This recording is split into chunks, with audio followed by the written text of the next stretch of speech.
ആഗ്രഹങ്ങളൊക്കെ ഉണ്ടെന്ന് വെച്ചാൽ വെച്ചിരുന്നിട്ട് കാര്യമൊന്നുമില്ല. ഞാൻ ഈ 10-30 വയസ്സായി, ഞാൻ ഒന്നും ചെയ്തിട്ടില്ല എന്നുള്ള ചിന്ത വന്നപ്പോഴാണ് ഞാൻ ഹായ് ഞാനിപ്പോൾ റാണാകച്ചിലെത്തി, ഗുജറാത്തിൽ. ഇവിടെ വന്നപ്പോഴേ കട്ട പോസ്റ്റ് ഉണ്ടോ, ആരുമില്ല, ഒറ്റയ്ക്കാ. എന്തെങ്കിലുമൊക്കെ പറയാൻ വിചാരിച്ചു എന്താ. ഞാൻ ഈ യാത്രയില്ലേ ഒരു 2018 ഡിഗ്രി കഴിഞ്ഞിട്ട് ഞാൻ ആദ്യമായിട്ട് ഗുജറാത്തിൽ പോയിപ്പോൾ ഇങ്ങനെ അവിടെ പോയി പണിയെടുക്കുന്ന ടൈമിലാണ് ഇങ്ങനെ തോന്നണേ. കാരണം ഞാനൊരു ഫ്രണ്ടും കൂടി ഉണ്ട്, ആച്ചിയും കൂടിയിട്ട് ഇങ്ങനെ പ്ലാൻ ചെയ്തിട്ടുണ്ടായിരുന്നു പോകാമെന്നുള്ളതൊക്കെ. പോകാമെന്ന് പ്ലാൻ ചെയ്തിട്ടാന്ന് വെച്ച് കഴിഞ്ഞാൽ പിന്നെ നോക്കുമ്പോൾ അന്ന് ഓക്കെ പറഞ്ഞ് പോകാമെന്ന്, പിന്നെ പ്ലാൻ ചെയ്തിട്ട് പിന്നെ നടക്കണില്ല. പിന്നെ ഇടയ്ക്കിടയ്ക്കായിട്ട് ഞാൻ ഓരോ സാധനങ്ങളൊക്കെ വാങ്ങിക്കും, എല്ലാ സാധനങ്ങളും വാങ്ങിച്ച് വയ്ക്കും. അങ്ങനെ ടെൻറ്റ് സാധനങ്ങൾ ഓരോന്നോരോന്നായിട്ട് ആവശ്യമുള്ളതൊക്കെ വാങ്ങിച്ച് വയ്ക്കും. അവസാനം സൈക്കിൾ വാങ്ങിച്ചാൽ വെക്കാമെന്നൊക്കെ വിചാരിക്കും. അങ്ങനെ പിന്നെ നോക്കുമ്പോൾ ഓരോ കാരണങ്ങൾ കൊണ്ട് ഇങ്ങനെ മുടക്കും, കാശാവട്ടെ വിചാരിച്ചിട്ട്. എങ്ങനെ പോയില്ല ആവത്ത സാധനമാണ് കാശ്, ബാക്കിയുള്ള സാധനങ്ങളൊക്കെ ആയി. അങ്ങനെ പിന്നെ പെട്ടെന്ന് കല്യാണമൊക്കെ കഴിഞ്ഞപ്പോഴും പിന്നെ വിചാരിച്ച് നടക്കില്ല എന്നൊക്കെ വിചാരിച്ചിട്ടുണ്ടായിരുന്നതാണ്. പക്ഷേ കല്യാണത്തിന് മുന്നേ തന്നെ വൈഫിനൊക്കെ അറിയാമായിരുന്നു ഇങ്ങനെ പ്ലാൻ ഉണ്ട്. അപ്പോൾ പോകുമ്പോൾ ഇങ്ങനെ പ്ലാൻ ചെയ്യുമ്പോൾ തന്നെ എനിക്ക് മാപ്പ് കാര്യങ്ങളൊക്കെ വാങ്ങിച്ചൊരു വൈഫ് വാങ്ങിച്ചു തരാറില്ല ആദ്യം തന്നെ, ഞാൻ ഗുജറാത്തിലുള്ള ടൈമിൽ. അങ്ങനെ ഇങ്ങനെ എന്ത് ചെയ്തിട്ടും രക്ഷയില്ല. അങ്ങനെ കല്യാണം കഴിഞ്ഞപ്പോഴും പിന്നെയും പെട്ടുന്നായി. അങ്ങനെ ഞാൻ കുറേ നാൾ കല്യാണം കഴിഞ്ഞിട്ടൊരു 3 കൊല്ലം ഗുജറാത്തിൽ നടന്നു, ഞാനും വൈഫൊക്കെ അവിടെ നടന്നു. അപ്പോൾ പിന്നെ വീണ്ടും ഹൈവേ സൈഡിലാണ് കട. അപ്പോൾ എന്ന് പറഞ്ഞാൽ ഫ്രണ്ടിൽ കൂടെ തന്നെ കുറേ പലതരത്തിലുള്ള ട്രാവലേഴ്സിനും കാണും, സൈക്കിളിലായാലും ബൈക്കിലായാലും അങ്ങനെ എപ്പോഴും കാണും. അപ്പോൾ ഞാൻ വിചാരിച്ചു ആലോചിച്ച് നോക്കും. പിന്നെ പറഞ്ഞാൽ ഞാൻ അന്ന് പ്ലാൻ ചെയ്ത് ടൈമിലുള്ള ഞാൻ അന്ന് കണ്ട ഒരു പ്ലാൻ ഉണ്ടായിരുന്നില്ല എനിക്ക് സൈക്കിൾ പോകണം എന്നുള്ളത്. ആ പ്ലാനിൽ ഇങ്ങനെ കുറേ ആൾക്കാർ പോകണാണിപ്പോൾ. പിന്നെ ഞാൻ വിചാരിക്കും എന്തിപ്പോൾ ഞാൻ മാത്രം ചെയ്യാണ്ടിരുന്നുണ്ട് എന്താ കാര്യം. പിന്നെ നോക്കുമ്പോൾ 30 വയസ്സായിട്ടും ലൈഫിൽ ഒരു കാര്യമില്ല. പണിയെടുത്തിട്ട് കാശുണ്ടാക്കാൻ പറ്റണില്ല, സ്വപ്നങ്ങൾ കണ്ടത് നടക്കണമില്ല. ആകെ ഒരു പൊട്ടൻ്റെ അവസ്ഥയായി ശരിക്കും പറഞ്ഞു വെച്ച് കഴിഞ്ഞാൽ. കാശും ഉണ്ടാക്കാൻ പറ്റണില്ല, കാശുണ്ടാക്കിയിട്ട് എങ്ങനെയും ട്രാവൽ ചെയ്യണമെന്ന് ചോദിച്ചാൽ അത് നടക്കില്ല. പിന്നെ എങ്ങനെയെങ്കിലും പറ്റണ രീതിയിൽ വൈഫിനെയും കൊണ്ടിട്ടൊക്കെ ഒരു ഇതൊക്കെ ഇറങ്ങിയിട്ടുണ്ട്. എന്നാലും പക്ഷേ നമ്മൾ കണ്ട പോലത്തെ പോകണമെന്നിങ്ങനെ വിചാരിച്ചിരിക്കുക. ആ ടൈമിലാണ് വൈഫിന് എംടെക്കിന് സീറ്റ് കിട്ടണേ. അങ്ങനെ സീറ്റ് കിട്ടിയപ്പോൾ പിന്നെ ഗുജറാത്തിൽ നിന്ന് പോകാമെന്നുള്ള പരിപാടി. അങ്ങനെ നാട്ടിൽ പോകുമ്പോഴേക്കും ഞാൻ അങ്ങനെ പറഞ്ഞു ഇങ്ങനെ ഒരു ഇതുണ്ട്, പോകേണ്ട കാര്യം ഇങ്ങനെ ചോദിച്ചപ്പോൾ പറഞ്ഞു. ആദ്യം ഒരു ഇതുണ്ടായിരുന്നില്ല, പിന്നെ ഞാൻ കാര്യം പറഞ്ഞു ഞാൻ പോയിട്ട് വരും, അങ്ങനെ പോകല്ലോ എന്ന് ചോദിച്ചു. അപ്പോൾ ഓക്കെ, കുഴപ്പമൊന്നുമില്ല, എന്തായാലും പഠിക്കാൻ പോകില്ല, ആ ഒരു ടൈമിൻ്റെ ഉള്ളിൽ ഒരു കൊല്ലത്തിനുള്ളിൽ പോയി വന്നു എന്ന് പറഞ്ഞു. അപ്പോൾ പിന്നെ സന്തോഷമായി. അങ്ങനെ വേഗം നാട്ടിലേക്ക് വന്നു. ഉള്ള കാശിന് വന്നിട്ട് ആദ്യം തന്നെ സൈക്കിൾ എടുത്തു. എന്താ വെച്ച് കഴിഞ്ഞാൽ സൈക്കിൾ എടുത്തില്ലെങ്കിൽ പിന്നെ ആലോചിച്ചിരുന്ന് നടക്കലുണ്ടാവില്ല. അങ്ങനെ സൈക്കിൾ എടുത്തിട്ടും നാട്ടിൽ വന്നിട്ട് ഈ പറഞ്ഞ പോലെ ഒരു 2 മാസം നിന്നു. അപ്പോഴേക്കും പിന്നെ മൈൻഡ് വീണ്ടും മാറി തുടങ്ങി. കയ്യിലുള്ള കാശ് അവിടുന്ന് കാശ് ഒപ്പിക്കാൻ വെച്ചാലും അതും തീരുക. പിന്നെ പ്ലാനിങ്ങിൻ്റെ കാര്യം ഞാൻ ഒരാളോടും പറയുന്നില്ല. ആകെ 2-4 ആൾക്കാരാണ് പറഞ്ഞിട്ടുണ്ടാവുക. ആദ്യം വൈഫിന് മാത്രം അറിയണ്ടായിരുന്നുള്ളൂ. പിന്നെ എൻ്റെ വേറെ ഫ്രണ്ട് ഉണ്ട്, ഞാനും വേറെ ഫ്രണ്ടും കൂടിയിട്ട് പോകാറില്ല, ആച്ചി. അവനോടും പറഞ്ഞിട്ടുണ്ടായിരുന്നു ഈ കാര്യം. അപ്പോൾ അവൻ ഭയങ്കര സപ്പോർട്ടാണ്. പക്ഷെ അവന് വരാൻ പറ്റുന്ന അവസ്ഥയില്ല, അത് കാരണമാണ്. പിന്നെ എല്ലാവർക്കും വയസ്സായില്ലേ, ഞങ്ങൾ ഒരു 7 കൊല്ലം മുന്നേ കണ്ടിട്ട് ഇപ്പോൾ പോകാമെന്ന് പറയുമ്പോൾ ആലോചിച്ച് നോക്കി 30 വയസ്സായിട്ടാണ് ഞാൻ ഇറങ്ങണത് ഈ പരിപാടിക്ക്. അപ്പോൾ എല്ലാവരുടെയും ഈ സാഹചര്യങ്ങൾ ഒന്നാവില്ലല്ലോ. അങ്ങനെ പിന്നെ എന്താ ചെയ്യാന്ന് വിചാരിച്ച് ഇങ്ങനെ നിൽക്കുമ്പോഴാണ് അമ്മോട് പറഞ്ഞപ്പോൾ പറഞ്ഞാൽ പറയണ്ടല്ലോ, ആട്ടണായി തന്നെ, നീ എന്ത് കണ്ടിട്ടാടാന്നുള്ള റോളാണ് അമ്മ. അങ്ങനെ അമ്മോട് പറഞ്ഞു. പിന്നെ അമ്മ പറഞ്ഞു എന്തിട്ടും ചെയ്യേ. ഞാൻ പറഞ്ഞു 5-8 മാസമൊക്കെ പിടിക്കുന്ന പറഞ്ഞു. 5-8 മാസം പിടിക്കില്ല, 2-3 മാസത്തിനുള്ളിൽ കയറാൻ പറഞ്ഞു. അങ്ങനെ പിന്നെ ചേച്ചിയോടാണ് പറഞ്ഞത്. ചേച്ചിയോട് പറഞ്ഞപ്പോൾ ചേച്ചി പറയണ്ട, ഈ പറഞ്ഞ പോലെ നമ്മൾ കല്യാണം കഴിഞ്ഞിട്ട് ഈ പൊട്ടങ്കളി കളിക്കാന്ന് പറഞ്ഞു കഴിഞ്ഞാൽ ആരും അംഗീകരിക്കാൻ നിൽക്കില്ല ഒന്നും. അത് അവരെയും കുറ്റം പറഞ്ഞില്ല കാര്യമില്ല. ഞാൻ ചെയ്യണത് ശരിയായിട്ടുള്ള കാര്യം അങ്ങനെ ആർക്കായാലും പെട്ടെന്ന് പറയാൻ പറ്റില്ലല്ലോ. അങ്ങനെ അതൊക്കെ കഴിഞ്ഞിട്ട് പോണേന് 2 ദിവസം മുന്നാണ് അച്ഛനോട് പറയണേ. അച്ഛനോട് പറയുമ്പോഴാന്ന് വെച്ച് കഴിഞ്ഞാൽ പറയണ്ട, അച്ഛൻ എന്ത് പറയുന്ന ആലോചിച്ചിട്ട് ഞാൻ പേടിച്ചിട്ട് നടന്നേ. പറഞ്ഞു കഴിഞ്ഞാൽ ആട്ടും എന്തായാലും പോകുന്നുള്ള ഉറപ്പാണ്. ഞാൻ സമ്മതിച്ചില്ലെങ്കിലും പോകുന്നുള്ള ഉറപ്പാണ്. പക്ഷേ ഈ പറയണ ആൾക്കാർ അംഗീകരിച്ച് കഴിഞ്ഞാൽ പിന്നെ പ്രശ്നം ഉണ്ടാക്കിയിട്ട് പോകണ്ടല്ലോ വീട്ടിൽ നിന്നായാലും.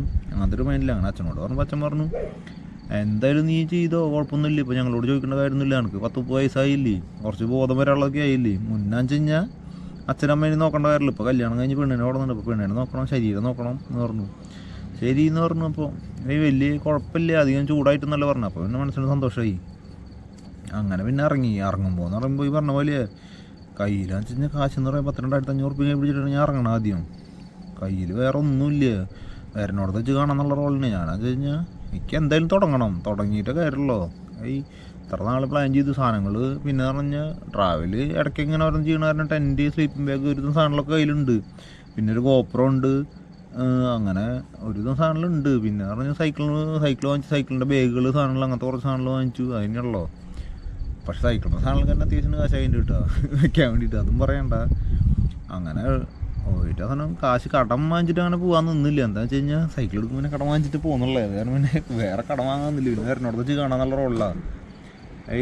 പട്ടിണി കിടന്നിട്ട് പട്ടിണി എടുക്കാൻ അങ്ങനെ പട്ടിണി എടുക്കല്ല, എന്നാലും ഒരു 1-1.5 ദിവസമൊക്കെ വെള്ളം എന്തെങ്കിലും ചെറുതായിട്ട് പിടിച്ചിട്ട് നിൽക്കാനുള്ള ശേഷിയൊക്കെ ഉണ്ട്, കാരണം കുഴപ്പമില്ല. അങ്ങനെ ആ റോഡിൽ വെച്ചിട്ട് ഇറങ്ങിയിട്ട് പോന്നു കഴിഞ്ഞപ്പോൾ ഇട്ടിട്ടെന്ന് പറഞ്ഞാൽ കുറേ ആൾക്കാർ നല്ലത് പറയും, കുറേ പൊട്ട പറയും, അത് ഈ പറഞ്ഞ പോലെ. പക്ഷേ നമ്മൾ കണ്ട കാര്യം നടത്തണല്ലോ എന്തായാലും. അത് നടന്ന് കഴിഞ്ഞിട്ട് പറയാൻ പറ്റുള്ളൂ. ഇതിപ്പോഴും എനിക്കിപ്പോൾ ഇത് ഞാൻ നടത്തിയെന്ന് പറയാൻ പറ്റില്ലല്ലോ. ഞാൻ ഇപ്പോൾ ഗുജറാത്തിൽ ഇവിടെ കച്ചിലെത്തിയിട്ടുള്ളൂ. ഇതിപ്പോൾ എന്തുണ്ടാവും ഇങ്ങനെ ഉണ്ടാവും എന്നൊന്നും ആർക്കൊന്നും പറയാൻ പറ്റുന്നില്ല. പിന്നെ നമ്മൾ ആഗ്രഹത്തിനനുസരിച്ചിട്ട് ഇപ്പോൾ ഞാനിതുവരെ വന്നതിലെന്ന് പറഞ്ഞു കഴിഞ്ഞാൽ മോശമായിട്ട് ഒന്നും ഒരു പ്രാവശ്യമായിട്ട് എന്തോ ചെറിയൊരു പ്രശ്നം ഉണ്ടായിട്ടുണ്ട് തന്നെ. അതെന്ന് പറഞ്ഞൊരു കള്ളു കുടിച്ചിട്ട് ആൾ വന്നിട്ട് ഒരു വർത്താനായി, അതന്നെ. അതും വലിയ കാര്യം എന്ന് പറയാനൊന്നുമില്ല. പക്ഷേ ഇത്ര നാളുണ്ടായില്ല വെച്ചിട്ടെന്ന് പറയാൻ അത് മാത്രം ഉണ്ടായിട്ടുള്ളൂ. അങ്ങനെ പിന്നെ ഇതുവരെ എത്തിയില്ലേ. ഇതുവരെ പിന്നെ അസുഖങ്ങളായിട്ടൊന്നും വന്നിട്ടില്ല, വേറെ പ്രശ്നങ്ങളായിട്ടൊന്നും കാര്യമായിട്ട് വന്നിട്ടില്ല. അപ്പോൾ പിന്നെ ഒരു സമാധാനം ഉണ്ട്. പക്ഷേ അതിപ്പോൾ പറഞ്ഞിട്ട് ചിലപ്പോൾ നാളെ ഞാൻ എന്തുണ്ടാവും പറയാൻ പറ്റില്ല, അതും കൂടി ഉണ്ട്. അങ്ങനെ പിന്നെ കാശിൻ്റെ കാര്യം എന്ന് പറഞ്ഞാൽ പിന്നെ ചെറിയ രീതിയിൽ ഓരോരുത്തർ ഹെൽപ്പ് ചെയ്യും. പിന്നെ പറഞ്ഞാൽ കുറേ ആൾക്കാർ എന്നോട് ചോദിക്കുന്നുണ്ട് ചിലവ് എന്തോരം വരുന്നുണ്ട് എന്നുള്ളതൊക്കെ. ചിലവ് എന്ന് പറയുമ്പോൾ ഞാൻ ആദ്യം കേരള, കർണാടക, തമിഴ്നാട് ഇവിടെയൊക്കെ എന്ന് പറയുമ്പോൾ ചിലവ് എന്ന് പറയുമ്പോൾ അധികം ഇല്ല. ഈ സാധനങ്ങൾക്കായാലും വില കുറവ്, എല്ലാത്തിനും വില കുറവ്, ഫ്രൂട്ട്സ് സാധനങ്ങൾക്കൊക്കെ വില കുറവായിരുന്നു. പക്ഷെ അവിടുന്ന് അങ്ങോട്ട് കഴിഞ്ഞപ്പോഴാണ് സാധനങ്ങൾക്കൊക്കെ വിലയൊക്കെ മാറി തുടങ്ങി. പിന്നെ പറഞ്ഞു കഴിഞ്ഞാൽ ദിവസം ഒരു നേരമാണ് ഞാൻ ഭക്ഷണം കഴിച്ച് കിടന്നത്. പിന്നെ എന്ന് പറഞ്ഞാൽ കർണാടകയിൽ എന്ന് പറഞ്ഞാൽ ഫുൾ സപ്പോർട്ടാണ്, നമുക്ക് ഭക്ഷണം തന്നെ വാങ്ങേണ്ടി വരില്ല. നമ്മൾ എവിടുന്നേലും എന്തെങ്കിലും കാശ് എവിടുന്നേലും കിട്ടി കഴിഞ്ഞാൽ അപ്പോൾ തൽക്കാലം കുറച്ച് ഫ്രൂട്ട്സ് വാങ്ങിച്ചിരിക്കും, ആ പരിപാടി ചെയ്ത് കിടന്നത്. പിന്നെ മഹാരാഷ്ട്ര കഴിഞ്ഞു ഗുജറാത്തിലേക്ക് എത്തുമ്പോഴേക്കെന്ന് പറഞ്ഞാൽ ഒരു സാധനത്തിന് ചില സ്ഥലത്ത് പല റേറ്റ് ആവും. ഇപ്പോൾ ഒരു കോഴിമുട്ട പൊരിച്ചതും ഒരു ബ്രെഡില്ലേ, അണ്ടാബുർജിയൊക്കെ ഇല്ലേ, അതിനൊക്കെ പറഞ്ഞാൽ ചിലയിടത്ത് കഴിഞ്ഞാൽ 50 രൂപയും ചിലയിടത്ത് കഴിഞ്ഞാൽ 100 രൂപയും പല റേറ്റാണ്. അപ്പോൾ എന്ന് പറഞ്ഞു കഴിഞ്ഞാൽ കർണാടകയിലും ഇവിടെ എന്നൊക്കെ പറഞ്ഞു കഴിഞ്ഞാൽ ഒരു ദിവസത്തേക്ക് ആകെ 70 രൂപയ്ക്ക് വന്നിടുന്നുള്ളൂ, ചിലപ്പോൾ 50 രൂപ വേണ്ടിയുള്ളൂ, ചില ദിവസം 20 രൂപയ്ക്ക് ഉണ്ടല്ലോ, ആരെങ്കിലും എന്തെങ്കിലും വാങ്ങിച്ചു തരും, അങ്ങനെയൊക്കെയാണ്. പക്ഷേ ഇവിടേക്ക് വരുമ്പോൾ വ്യത്യാസമുണ്ട്. പക്ഷേ എന്ന് പറയുമ്പോൾ ഇപ്പോൾ ഞാൻ ഗുജറാത്തിൽ നിന്നിട്ട് ഇപ്പോൾ ഒരു 6 ദിവസമായിട്ട് എനിക്ക് ഭക്ഷണം കാശ് കൊടുത്ത് വാങ്ങേണ്ടി വന്നിട്ടില്ല. ഉച്ചയ്ക്ക് പെട്രോൾ പമ്പിൽ നിന്ന് ഭക്ഷണം കിട്ടും, രാത്രിയും പെട്രോൾ പമ്പിൽ നിന്ന് ഭക്ഷണം കിട്ടും. അത് നമ്മൾ ചോദിക്കില്ല, നമ്മളോട് ഇങ്ങോട്ട് പറയണം വാങ്ങിച്ചോന്ന് പറഞ്ഞിട്ട്. അങ്ങനെ 2 ദിവസം കിട്ടി. പിന്നെ 2 ദിവസം ഞാൻ ഈ ഇവിടെ ഗാന്ധിഗ്രാം എന്ന് പറഞ്ഞുള്ള സ്ഥലമുണ്ട് ഗുജറാത്തിൽ തന്നെ. അവിടെ പോയപ്പോൾ കേരള സമാജത്തിൻ്റെ ഇതിൽ അയ്യപ്പൻ്റെ ഒരു അമ്പലം പണിതുണ്ട്. അങ്ങനെ അയ്യപ്പ സ്വാമിയുടെ ഫോട്ടോ കണ്ടപ്പോൾ അങ്ങോട്ട് പോയത്. അപ്പോൾ അവർ അവിടെ ചെയ്യുന്നു 2 ദിവസം അവിടെ നിന്നു. ശിവരാത്രിയുടെ തലേദിവസം എത്തിയത്. അപ്പോൾ അവർ പറഞ്ഞു പിറ്റേ ദിവസം ഫുഡൊക്കെ ഉണ്ട് അവിടെ നിന്നു പറഞ്ഞു, ശിവരാത്രിയുടെ പരിപാടിയൊക്കെ ഉണ്ട് കണ്ടിട്ട് പോകാമെന്ന് പറഞ്ഞു. അങ്ങനെ അവിടെ നിന്നു, ആ പരിപാടിയൊക്കെ കണ്ടു. അങ്ങനെ അത് കഴിഞ്ഞിട്ടാണ് ഇറങ്ങിയത്. അപ്പോൾ 2 ദിവസം അവിടെ നിന്ന് ഭക്ഷണം കിട്ടി. പിന്നെ അത് കഴിഞ്ഞിട്ട് ഇറങ്ങിയപ്പോൾ എന്ന് പറഞ്ഞാൽ പെട്രോൾ പമ്പിൽ നിന്ന് ഈ പറഞ്ഞ പോലെ തന്നെ പെട്രോൾ പമ്പിൽ നിന്ന് വീണ്ടും ഉച്ചയ്ക്ക് ഫുഡ് തന്നു. പിന്നെ ഫുഡ് കഴിച്ചു. രാത്രി പോയപ്പോൾ രാത്രി ഫുഡ് തന്നു. പിറ്റേ ദിവസം അതെ ഉച്ചയ്ക്ക് ഫുഡ് തന്നു. പക്ഷേ ഇവർ ഫുഡ് എന്ന് പറഞ്ഞാൽ നമ്മളതിന് അധികം മുന്നേ കഴിക്കണ പോലെ കുറേ കൊണ്ട് തിന്നാൻ പറ്റില്ല. ഇപ്പോൾ പക്ഷേ ബാക്കി പരിപാടി പിന്നെ നടക്കില്ല. അങ്ങനെ പിറ്റേ ദിവസം ഭക്ഷണം തന്നപ്പോൾ ഞാൻ പറഞ്ഞവരോട് കുറച്ച് മതി എന്ന് പറഞ്ഞു. അപ്പോൾ ഒരു റൊട്ടിയും റൈസും ഒക്കെ ഉണ്ടല്ലോ അതിൽ. അപ്പോൾ ഞാൻ 4 റൊട്ടി ഉണ്ടാവും, റൈസ് ഉണ്ടെങ്കിൽ ഞാൻ ഹെൽത്തിൽ 2-3 റൊട്ടി കഴിക്കും. ബാക്കി ഒരു റൊട്ടി റൈസ് എടുത്തേക്കും രാത്രിക്ക്. അപ്പോൾ വേറെ തരുന്ന രാത്രി വന്ന് കഴിഞ്ഞാൽ വീണ്ടും ആൾക്കാർ വന്നിട്ട് പെട്രോൾ പമ്പിൽ ചോദിക്കും ഫുഡ് വേണമെന്നൊക്കെ ചോദിക്കുമ്പോൾ പറയും വേണ്ട ഫുഡ് ഉണ്ടെന്ന് പറയും. അങ്ങനെ ഇപ്പോൾ ഇത്ര ദിവസം ഇപ്പോൾ ഈ ഒരാഴ്ചയായിട്ട് ഗുജറാത്തിൽ വന്നിട്ട് പ്രശ്നം നടന്നില്ല. കുറേ ആൾക്കാർ വന്നാൽ ഗുജറാത്തിലത്തെ ആൾക്കാർ പച്ചവെള്ളം പോലും തരില്ല എന്ന്. പക്ഷേ അത് കഴിഞ്ഞ ശേഷം കുറേ ആൾക്കാർ ഇത് പറഞ്ഞ പോലെ സാധിച്ചിട്ടുണ്ട് കേട്ടോ. അങ്ങനെ പിന്നെ കാരണം ചിലവ് ഈ പറഞ്ഞ പോലെയാണ്, നമ്മളെങ്ങനെ ചെയ്യണു എന്നുള്ളതല്ല. പിന്നെ എന്ന് പറഞ്ഞാൽ വെള്ളത്തിൻ്റെ ചിലവ് നോക്കും. വെള്ളം എന്ന് പറഞ്ഞാൽ ഒരു ബോട്ടിൽ വെള്ളത്തിന് എന്ന് പറഞ്ഞാൽ ഇവിടെ മഹാരാഷ്ട്രയിലും ഗുജറാത്തിലും വന്ന ശേഷമാണ് 10 രൂപ വരെ ബോട്ടിലൊക്കെ കണ്ടത്. ഞാൻ തമിഴ്നാട്ടിലൊന്നും കണ്ടിട്ടുണ്ടായിരുന്നില്ല കേട്ടോ. അങ്ങനെ ബോട്ടിൽ വെള്ളം വാങ്ങിക്കാറ് മുതലാവില്ല. ഞാൻ ചെയ്യണമെന്ന് പറഞ്ഞാൽ പെട്രോൾ പമ്പിൽ കയറിയിട്ട് ആദ്യം ഒന്ന് കുടിച്ച് നോക്കും. ക്ലോറിൻ്റെ അംശം അതൊക്കെ നമുക്ക് ഏകദേശം കുടിച്ച് കഴിഞ്ഞാൽ കുഴപ്പമുള്ളത് അറിയാമല്ലോ. അങ്ങനെ അത് നോക്കിയിട്ട് കുഴപ്പമില്ലാണ്ട് ഞാൻ നേരെ 2 കുപ്പി നിറക്കിയേ പോരുക. അല്ലാതെ ഒരു 5-8 കുപ്പി ആദ്യമൊക്കെ എന്ന് പറഞ്ഞാൽ നല്ല വെള്ളം കുടിക്കില്ല. അവിടെ നിന്ന് 8 ലിറ്ററൊക്കെ വെള്ളം കുടിക്കുക പറയുമ്പോൾ 8 അത്യാവശ്യത്തിന് കാശായില്ല. ഒരു കുപ്പിക്ക് 20 രൂപ വെച്ചിട്ട് നോക്കി മുതലാവില്ല നമുക്ക്. അങ്ങനെ പിന്നെ വെള്ളത്തിൻ്റെ കേസ് അങ്ങനെയാണ്. ഫുഡ് ഇപ്പോൾ പറഞ്ഞില്ലേ. പിന്നെ എന്ന് പറഞ്ഞാൽ എവിടുന്നെങ്കിലുമൊക്കെ പിന്നെ എന്തെങ്കിലുമൊക്കെ സ്റ്റേ എവിടെയെങ്കിലും ഉറപ്പാക്കി കഴിഞ്ഞാലാണ് പിന്നെ കുറച്ചൊന്നും നന്നായിട്ട് ഭക്ഷണം കഴിക്കുക. അല്ലാണ്ട് പിന്നെ കയ്യിൽ നിന്ന് പിന്നെ ഫ്രൂട്ട്സ് വാങ്ങൽ കുറച്ച് കൂടുതലായിരുന്നു. ഫ്രൂട്ട്സ് വാങ്ങാൻ പറഞ്ഞാലും ഇപ്പോൾ 1 കിലോ പഴത്തിന് 60 രൂപ 70 രൂപ എന്ന് പറഞ്ഞു കഴിഞ്ഞാൽ ഞാൻ 20 രൂപയ്ക്ക് അങ്ങനെ വാങ്ങും. പിന്നെ പറഞ്ഞാൽ നമ്മൾ ഇത് വന്നിട്ട് വാങ്ങുമ്പോൾ എന്ന് പറഞ്ഞാൽ നമ്മൾ വാങ്ങുമ്പോൾ ആദ്യം ചിലപ്പോൾ ശ്രദ്ധിക്കില്ല. പിന്നെ വാങ്ങിയിട്ട് നമ്മുടെ മൊത്തത്തിലൊന്ന് ശ്രദ്ധിച്ച് വരുമ്പോൾ ഈ ബോർഡൊക്കെ കണ്ടു കഴിഞ്ഞാൽ ഒരു 4 പഴം കൂടി കൂടുതൽ എടുത്ത് തരും. എന്തെങ്കിലും വാങ്ങേണ്ടത് വേറെ കുറച്ച് കൂടുതൽ തരിക. പിന്നെ 2-3 ആൾക്കാർ പറഞ്ഞ പോലെ ലോറിക്കാരൊക്കെ 2 ലോറിക്കാർ വന്നിട്ടുണ്ടായിരുന്നു. ഒന്ന് ഛത്തീസ്ഗഡിലുള്ളത് ഉണ്ടായിരുന്നു, ഒന്ന് UP-യിലത്തെ ആൾക്കാരുണ്ടായിരുന്നു. അവർ പറഞ്ഞു ഞങ്ങൾ ഇതേപോലെ കുറേ ആഗ്രഹിച്ചുള്ളത് നമുക്ക് പറ്റിയില്ല, നീ പോകണ്ടല്ലോ എന്ന് പറഞ്ഞിട്ട് കാശ് വന്നിട്ടുണ്ട്.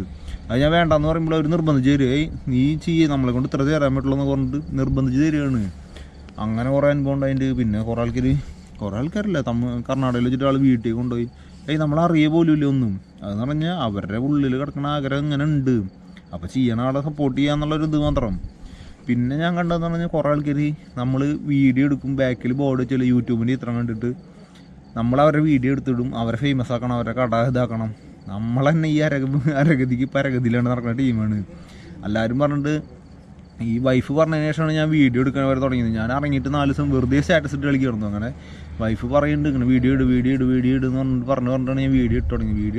ആദ്യം വീഡിയോ ഇടുക എന്ന് പറയുമ്പോൾ ഷോർട്സ് വീഡിയോ ഇട്ടിരുന്നത്. അതെന്ന് പറഞ്ഞാൽ എനിക്ക് എഡിറ്റ് ചെയ്യാൻ അറിയില്ല. ഞാൻ പറ്റണ പോലെയൊക്കെ തപ്പിക്കൂട്ടി ഇടും.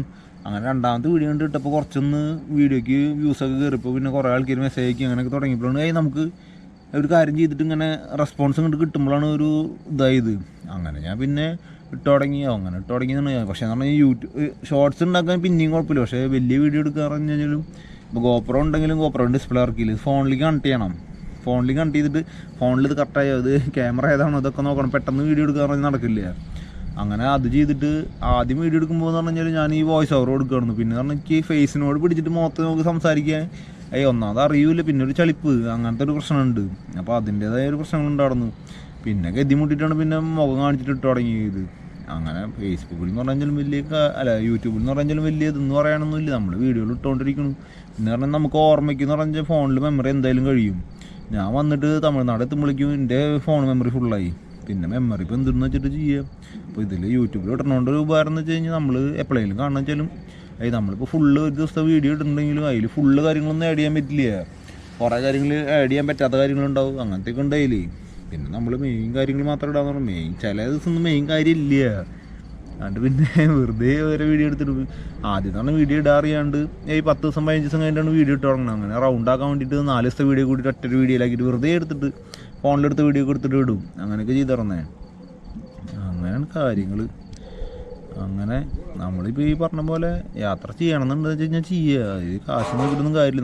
നമ്മളായിട്ട് ഇറങ്ങി കഴിഞ്ഞാൽ ഇതുവരെയുള്ള എൻ്റെ അനുഭവത്തിലാട്ടോ പറയണേ. ഇനി നാളത്തെ അല്ല, ഇപ്പം ഞാൻ ഇപ്പോൾ സംസാരിച്ചുകൊണ്ടിരിക്കുമ്പോൾ ഒരു അനുഭവത്തിൽ പറയണേ.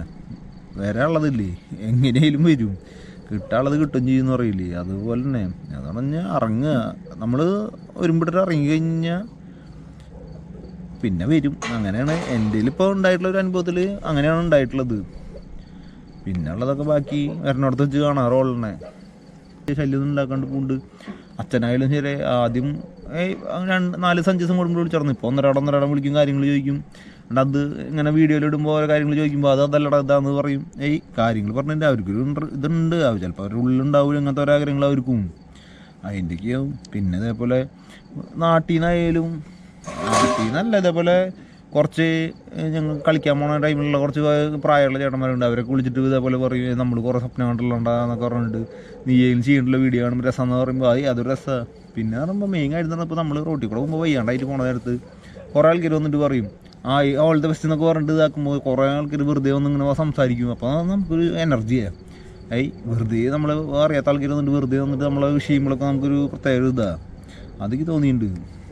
അങ്ങനെ പിന്നെ കുറേ ആൾക്കാരുണ്ട്. ഞാനൊക്കെ വിചാരിച്ചിരുന്നു നമ്മളെ ഈ നാട്ടിൽ കിടന്നിട്ട് ഒരെണ്ണം ഗതിയില്ലെന്നല്ല, ഒരെണ്ണം ഒരു നന്ദിയില്ലാത്ത തന്നെങ്ങളാണെന്ന് വിചാരിക്കില്ലേ. ഈ ട്രാവൽ ചെയ്തതിന് ശേഷം മനസ്സിലാക്കിയത് എത്ര ആൾക്കാർ നല്ല ആൾക്കാരെന്ന് വിചാരിച്ചിട്ട് ഒന്നുമില്ലെങ്കിൽ ഞാൻ ഇപ്പോൾ ഇറങ്ങിയിട്ടില്ലെന്ന് പറഞ്ഞു കഴിഞ്ഞാൽ കുളിച്ച് കുട്ടപ്പനായിട്ട് നല്ല മിടുക്കനായിട്ടൊന്നും നല്ല ഇറങ്ങിയുള്ളത്. എൻ്റെ കൊല്ലം കിട്ടില്ല. ഞാൻ എങ്ങനെയാണോ എനിക്ക് അതേപോലെ പോകാമെന്നുള്ള ചിന്തയിലാണ് ഇറങ്ങിയുള്ളത്. കുറച്ച് ഭംഗി കാണിച്ച് മുടിയൊക്കെ എത്തി താടിയൊക്കെ ഒതുക്കി അങ്ങനെ പോകണമെന്നല്ല. എനിക്ക് എങ്ങനെയാണ് പോകണത്, ഞാൻ ഇവിടുന്ന് എങ്ങനെ സ്റ്റാർട്ട് ചെയ്തു അതിന്ന് തൊട്ടിട്ട് കറക്റ്റ് അതേപോലെ എനിക്ക് പോകണം. അതെന്ന് പറഞ്ഞു കഴിഞ്ഞാൽ ഇപ്പം മുടി ഷേവ് ചെയ്തിട്ടാണെങ്കിൽ പോകാൻ മുടിയല്ല താടി ഷേവ് ചെയ്തിട്ട് മുടിയൊക്കെ ഒതുക്കി വെച്ചിട്ട് പോവാം. പക്ഷേ അപ്പോൾ എന്ന് പറഞ്ഞാൽ അങ്ങനെ പോകണമെന്നല്ല എനിക്ക്. ഞാൻ ഇങ്ങനത്തെ ഒരു മൈൻഡ് ആടുന്നുണ്ട്. അപ്പോൾ ഞാൻ അങ്ങനത്തെ ഒരു ചിന്തയിൽ പോയതാണ്. പക്ഷേ എന്ന് പറഞ്ഞാൽ എൻ്റെ ഈ കോലം കണ്ട് ചിലവർക്ക് ഇതാവും, പേടിയാവും. കുറേ എന്നെ ഞാൻ കണ്ടിട്ടുണ്ട്. കുറേ പിള്ളേരെ കണ്ടിട്ട് പേടിച്ചോടും. അടുത്തേക്ക് നമ്മൾ നാട്ടിൽ നിൽക്കുമ്പോൾ പിള്ളേരെ കളിപ്പിക്കും തുപ്പിടുവോന്നൊക്കെ പറഞ്ഞിട്ട് പോവില്ലേ, അതേപോലെ കളിപ്പിച്ചിട്ടൊക്കെ പോകാൻ നിൽക്കുമ്പോൾ പറഞ്ഞ് ഇവർ പേടിച്ചോടും. അപ്പോൾ ഞാൻ വിചാരിക്കും ഇതൊക്കെ കളഞ്ഞാലോ എന്ന്. പക്ഷേ അതൊന്നും കളയാണ്ട് എത്ര ആൾക്കാർ വന്നിട്ട് നമ്മളൊരു നമ്മുടെ അടുത്ത് അത്രയും സ്നേഹത്തിൽ വന്നിട്ട് സംസാരിക്കുക, നമുക്ക് ഫുഡ് വാങ്ങിച്ചു തരുന്നത് കാണുമ്പോൾ കുറേ ആൾക്കാരുണ്ട്. ഇപ്പോൾ നമ്മൾ ഹൈവേ കൂടെ പോകുമ്പോൾ അപ്പുറത്ത് കൂടെ വണ്ടിയുമ്പോൾ വന്നിട്ട് ഇങ്ങനെ വെറുതെ എൻ്റെ കാണാൻ വേണ്ടി വരുന്നുണ്ട്, വെറുതെ സംസാരിക്കുന്നുണ്ട്, വെറുതെ അങ്ങനെ പോകും. പിന്നെ പറഞ്ഞാൽ പറഞ്ഞില്ലേ ഭാഷയൊന്നും ഒരു കാര്യമില്ല കേട്ടോ, ഭാഷയിലൊന്നും ഒരു കാര്യമില്ല. ഭാഷ അറിയണ്ട ഞാൻ ഇപ്പോൾ എത്ര 5ാമത്തെ സംസ്ഥാനം കണ്ടായി, ഇപ്പോൾ ഗുജറാത്തിലെത്തി. ഭാഷ എന്ന് പറയണ്ട, നമ്മളങ്ങോട്ട് ഇറങ്ങിക്കഴിഞ്ഞാണ്ടല്ലോ നമുക്ക് ഈ ഭാഷയിലൊന്നും കാര്യമില്ല, നമുക്ക് വേണ്ട സാധനങ്ങളൊക്കെ വരും. ഇറങ്ങിയാൽ മതി, മനസ്സിലിങ്ങനെ വെച്ചിരിക്കാക്കണ്ട വരും പറഞ്ഞില്ല. പിന്നെ എന്ന് പറഞ്ഞാൽ ഒറ്റയ്ക്ക് ഇറങ്ങിയിട്ടുള്ളതാണ്. പിന്നെ കുറേ ആൾക്കാർ പറയണം ഒറ്റയ്ക്ക് ഇറങ്ങിയതും എനിക്ക് വലിയ പ്രശ്നമായിട്ടൊന്നും തോന്നുന്നില്ല. ഒറ്റയ്ക്ക് ഇറങ്ങി കഴിഞ്ഞാൽ നമുക്ക് നമ്മുടെ കാര്യം മാത്രം നോക്കണ്ട, വേറെ ആൾക്കാരുടെ കാര്യം നമ്മൾ നോക്കാൻ നിൽക്കേണ്ട കാര്യമില്ല. ഈ രണ്ടാൾക്ക് 2 മൈൻഡ് ആവും. ഇതിപ്പോൾ പറഞ്ഞു കഴിഞ്ഞാൽ ഇന്ന് ഇവിടെ നിന്ന് വേറെ സ്ഥലത്തേക്ക് പോകണമെന്ന് വെച്ച് കഴിഞ്ഞാൽ മറ്റാൾക്ക് ചിലപ്പോൾ അങ്ങോട്ട് പോകണ്ടെന്നാവും. അപ്പോൾ എന്ന് പറഞ്ഞാൽ അതിലൊരു ഇത് വരും. പിന്നെ ഒരേ വൈബുള്ള ആൾക്കാരുണ്ടാവും. പക്ഷേ ഞാനീ പറഞ്ഞ പോലെ കേട്ടോ, എനിക്കിങ്ങനെ വേറെ ആളെയും കൂട്ടിയിട്ട് പോകാമെന്ന് തോന്നിയിട്ടില്ലെന്ന് വെച്ച് കഴിഞ്ഞാൽ ഫ്രണ്ട്സായിട്ട് പോകാൻ വെച്ചാലും പിന്നെ പറഞ്ഞാൽ അത് വേറെ ഒരു ഇതാണ്. പിന്നെ പറഞ്ഞാൽ വൈഫിനായിട്ട് പോകുമ്പോൾ പറഞ്ഞാൽ വൈഫ് കറക്റ്റാണ്. ഇതിപ്പോൾ ഈ യാത്ര ചെയ്തതിൽ നോക്കാൻ വെച്ചാലും ഇപ്പോൾ രാവിലെ തന്നെ വിളിച്ച് കഴിഞ്ഞിരിക്കുന്നത് വൈഫാ, വീഡിയോ എഡിറ്റ് ചെയ്തിട്ട് എന്തെങ്കിലും പ്രശ്നം ഉണ്ടെങ്കിൽ പറഞ്ഞിരുന്നത് വൈഫാ, ഫുൾ കാര്യങ്ങൾ ചെയ്ത് തരുന്നവരാ. അപ്പോൾ കുറേ ആൾക്കാർ ചോദിക്കും വൈഫിനായിട്ട് തല്ലുകൂടിയിട്ടാണ് പോയുള്ളത്, എന്തിങ്ങനെ അങ്ങനത്തെ റോളൊക്കെ ചില ആൾക്കാർ. അങ്ങനെ പറഞ്ഞാൽ ഇവർക്ക് അറിയില്ല. നമുക്ക് വീട്ടിൽ നിന്ന് കിട്ടുന്ന ഏറ്റവും വലിയ സപ്പോർട്ട് എന്ന് പറഞ്ഞാൽ വൈഫ് തന്നെ ചെയ്യണത്. എന്ന് പറഞ്ഞാൽ ഫുൾ എല്ലാ കാര്യത്തിലും ഞാൻ പറഞ്ഞില്ലേ, രാവിലെ കാലത്ത് വിളിച്ചെനിക്ക് ഞാൻ അപ്പോൾ ഏകദേശം ഇപ്പോൾ രാവിലെ വിളിച്ചാൽ ആവണം എന്ന് പറഞ്ഞാൽ ചില ദിവസങ്ങളിൽ 6:30 ചില ദിവസം 7 മണി 7:30. അപ്പോൾ ഞാൻ പറയും ഇന്ന് ഇത്ര മണിക്കായി, നാളെ ഏകദേശം ഇത്ര തന്നെ ആവും എന്ന് പറയുമ്പോൾ കറക്റ്റ് ആ പറയണത് ശ്രദ്ധിച്ചിട്ടുണ്ട്. അതുകൊണ്ട് പിറ്റേ ദിവസം കാലത്ത് ആ ടൈമിൽ കറക്റ്റ് വിളിക്കും.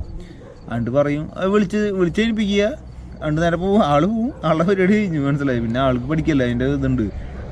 അങ്ങനെ ഓരോ വീഡിയോകൾ നോക്കിയിട്ട് പറഞ്ഞു തരും. ഇനി ഇങ്ങനത്തെ കുറച്ച് വീഡിയോകൾ ചെയ്യും, ഡെയിലി വ്ളോഗ് അല്ലാണ്ട് വേറെ എന്തെങ്കിലും ഫുഡിൻ്റെ ഇടും, അങ്ങനെ എന്തെങ്കിലും ചെയ്യുന്ന പറയും. അങ്ങനെ കറക്റ്റ് പറഞ്ഞു തരും. ചിലത് ചീത്ത പറയും, ഇങ്ങനെ അല്ലടാ അങ്ങനെ ചെയ്യുന്നൊക്കെ പറഞ്ഞ് കുറേ ആക്കും. അപ്പോൾ ഞാൻ അതേപോലെ ചെയ്യും, എന്നെ കൊണ്ട് പറ്റുന്ന പോലെയൊക്കെ ചെയ്യും. അപ്പോൾ പറഞ്ഞാൽ നന്നായി സപ്പോർട്ട് ചെയ്യുന്നത് വൈഫാണ്. പിന്നെ പറഞ്ഞാൽ ഇപ്പോൾ പറഞ്ഞില്ലേ, ഇപ്പോൾ വീട്ടിൽ നിന്ന് എല്ലാവരും വിളിക്കും, എല്ലാവരും വിളിച്ചിട്ട് എല്ലാ കാര്യങ്ങളും ചോദിക്കുന്നുണ്ട്. അപ്പോൾ പിന്നെ സന്തോഷമാണ്, അതിന് കുഴപ്പമില്ല. അങ്ങനെയാണ് ഇപ്പോൾ ഇത്ര നാളത്തെ സംഭവത്തിലുണ്ടായിട്ടുള്ള കാര്യങ്ങളൊക്കെ. ഇനിയിപ്പോൾ എന്ന് പറഞ്ഞു കഴിഞ്ഞാൽ ഇവിടെ കണ്ടില്ലേ, ഇവിടെ റാണാകച്ചിൽ ഉത്സവം നടക്കുകയാണ്. അങ്ങനെ ഉത്സവത്തിൻ്റെ ലാസ്റ്റ് ദിവസമായിപ്പോൾ ഞാൻ ഇവിടെ വന്നതാണ്. ഇവിടെ വന്നു, ഇവിടെ മൊത്തം ടെൻറ്റാണ് ഇവിടെ മൊത്തം. പക്ഷേ ഇതിനുള്ളിൽ ഞാൻ മാത്രമല്ല, വേറെ ആരുമില്ല. അങ്ങനെ ഞാൻ എന്തായാലേ ഇനിയിപ്പോൾ പരിപാടി പറയാനുള്ള കാര്യങ്ങൾ കുറച്ചൊക്കെ പറഞ്ഞു കഴിഞ്ഞു. ഇപ്പോൾ ഇത്ര ദിവസം പറയാനുള്ളത് ഇപ്പോൾ ഇത് തന്നെയുള്ളൂ, അല്ലാണ്ട് പ്രത്യേകിച്ച് കാര്യങ്ങളൊന്നും ഇല്ല. അങ്ങനെ അപ്പോൾ ശരി, എന്നാൽ പോവാൻ നോക്കട്ടെ. നാളെ കഴിഞ്ഞിട്ട് അടുത്ത പരിപാടി പിടിക്കാനുള്ളതാണ്. അപ്പോൾ എല്ലാവരും പോയി കിടക്കാൻ നോക്കിക്കോട്ടെ. ശരി, ഞാൻ കിടക്കാൻ പോകുക. നല്ല തണവൊക്കെ തുടങ്ങി. രാവിലെ കഴിഞ്ഞ് നല്ല ചൂടാണ്, വൈകുന്നേരം നല്ല തണവാ. അതാ